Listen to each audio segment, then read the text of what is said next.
اختیار کی بات آ گئی کہ دوسری جو صلاحیت ہے وہ اختیار سے بنی ہے، کیونکہ آپ کو میرے اللہ نے صلاحیتیں دی ہیں، وجود دیے ہیں، وجود کے آرگنز موجود ہیں، آرگن کی صلاحیت موجود ہے، وہ ایک ہے۔ اب ایک نے دوسری طرح سے استعمال کیا صلاحیت نے، اور دوسرے نے اپنے طریقے سے استعمال کیا، تو صلاحیت کا استعمال جب مختلف ہوا تو اس کا نتیجہ مختلف نکلے گا۔ مثال کے طور پر دیکھنے کی صلاحیت سب کو ملی ہے، یہ تو نسل انسانی ہے، سب ایک ہیں اس معاملے میں کہ آنکھ دیکھتی ہے، یہ صلاحیت سب کو یکساں ملی ہے۔ اب یہاں مسلمان ہے، وہ مسلمان ہو گیا، اب مسلمان سے بات کریں، انسان سے مسلمان ہے، وہ مسلمان کیوں بنا؟ عمل کی راہ کے لیے، راست بازی کے لیے، اپنے کو درست کرنے کے لیے۔ اس نے کیا کیا کہ اس آنکھ کی جو صلاحیت تھی اس پر اپنا اختیار استعمال کرتے ہوئے کوئی بے حیائی کے کام کیے۔ اب اس کے ساتھ ایک دوسرا مسلمان ہے، اس نے اسی آنکھ کی صلاحیت کو استعمال کیا اپنے اختیار سے، اس نے بے حیائی نہیں کی۔ تو کیا ایک اختیار جس کے پیچھے بے حیائی ہے، ایک صلاحیت جس کے استعمال میں بے حیائی ہے، وہ برابر ہو سکتی ہے اس صلاحیت سے کہ جس کے اختیار اور صلاحیت کے استعمال میں بے حیائی نہیں ہے؟ کیا ایک بے حیا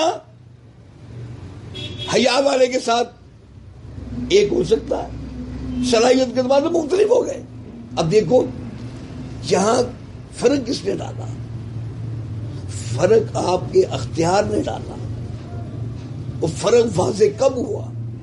جب اختیار سے کوئی مومن بن گیا، کوئی غوث بن گیا، کوئی قطب بن گیا، اور اختیار کے استعمال سے کوئی چور بن گیا، ڈاکو بن گیا، رازن بن گیا، زانی بن گیا۔ کیسے بن گئے بھائی؟ دیکھنے کی صلاحیت سب کے پاس ایک تھی۔ آنکھ نے جو دیکھنے کی صلاحیت ہے وہ تو سب کے پاس ایک جیسی ہے، پھر یہ کیسے بن گئے؟ یہ اپنے اختیار کے استعمال سے بنے۔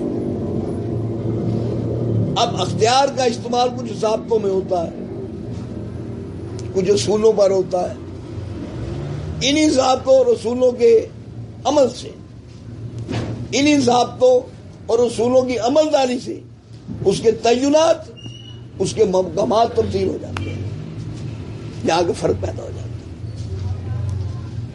تو یہ پورا ایک سسٹم ہے جو صلاحیتوں کو بناتا ہے، جو صلاحیتوں کے تحت انسانی کردار کو بناتا ہے، جو صلاحیتوں کے تحت اختیار کے ساتھ انسان میں تفریق پیدا کرتا ہے۔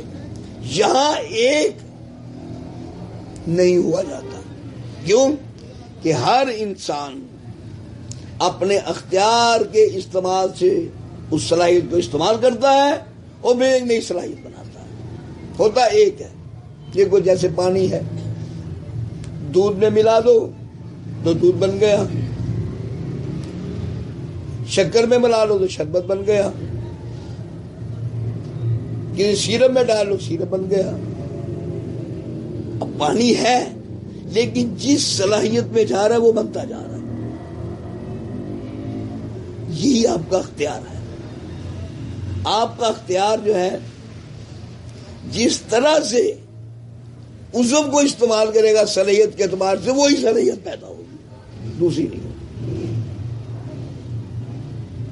اگر آپ کا اختیار جو ہے اس نے ایک صلاحیت پیدا کی ہے، اب آپ کے اختیار سے ایک صلاحیت نے جنم لیا ہے، وہ صلاحیت آپ کی ہے، کسی دوسرے نے وہ اختیار استعمال کیا ہے، اس نے ایک صلاحیت بنائی ہے، وہ اس کی اپنی ہے، تفریق پیدا ہوگی۔ یہاں یکسانیت نہیں ہے، بھائی بھائی کیسے ہوں؟ مجھے یہ بتا دیں، کس قسم کی یکسانیت انہیں بھائی بھائی بنائے گی؟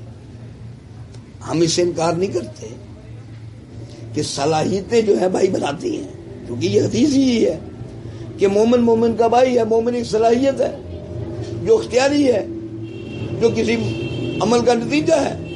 اس کا مطلب اختیاری صلاحیت جو عمل کے نتیجے سے بنے، وہ اگر ایک جیسی ہو تو بھائی بھائی بن سکتا ہے انسان۔ اس میں کوئی دوسری رائے نہیں ہے، کوئی دو رائے نہیں ہے۔ تو یہاں اس حدیث میں یہ وضاحت کی گئی ہے کہ ایک مومن جو ہے دوسرے مومن کا بھائی کیسے ہے، جبکہ وہ ماں سے نہیں جنے۔ اس کا مطلب یہ ہوا کہ بھائیوں کی کئی قسمیں ہیں۔ کبھی تو ایک ماں کے پیٹ سے جنم لینے والا بھائی ہے، کبھی ایک نظام سے جنم لینے والا بھی بھائی ہے، جیسے مسلمان بھائی بھائی ہے، ایک نظام ہے اسلام کا، دین کا، اس سے جنم لے رہے ہیں، یہ بھائی بھائی ہیں۔ پھر مسلک جو ہے اس کی بھی جنم گاہ ہے، ہر مسلک کا ایک الگ جنم گاہ ہے، وہ وہاں پیدا ہو رہا ہے، وہ بھی بھائی بھائی ہے۔ اب صلاحیتیں بھی جنم گاہیں ہیں، صلاحیتیں بھی جنم گاہیں ہیں۔